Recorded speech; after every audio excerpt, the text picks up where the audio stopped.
Coffee House: should the British government be more suspicious of Russia? Theresa May obviously thinks so, telling Vladimir Putin in a speech this week that, "We know what you are doing and you will not succeed."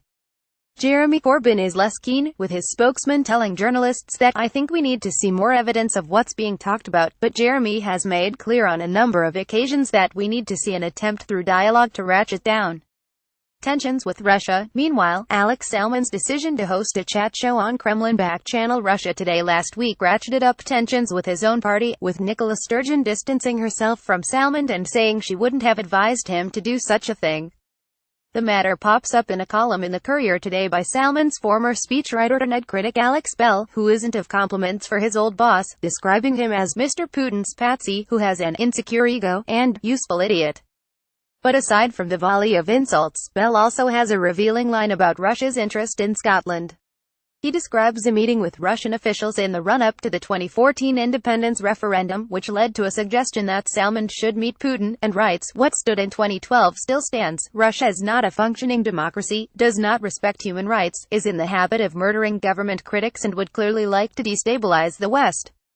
Washington and London seem certain that Moscow is active, via social networks, in spreading propaganda which influences Western democracy, a claim which is hard for the citizen to prove, but equally, is unlikely to be made up. Bell is annoyed that Salmond has chosen this particularly stupid time to sign up to a show on a Russian government-supported broadcasting channel. His column suggests that the Russian interest in Scottish independence is about weakening the West, much as Russia might want Britain to leave the European Union for reasons quite different to its belief in a country's sovereignty. Salmond has insisted that because it is his own production company that makes his show, he will be free to criticize the Russian regime and also to address topics such as LGBT rights in a way that contradicts the Kremlin's stance. But will he question what lies behind Vladimir Putin's interest in certain political movements?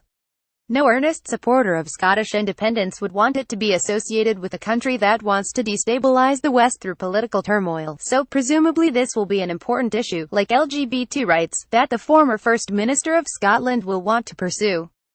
Show comments.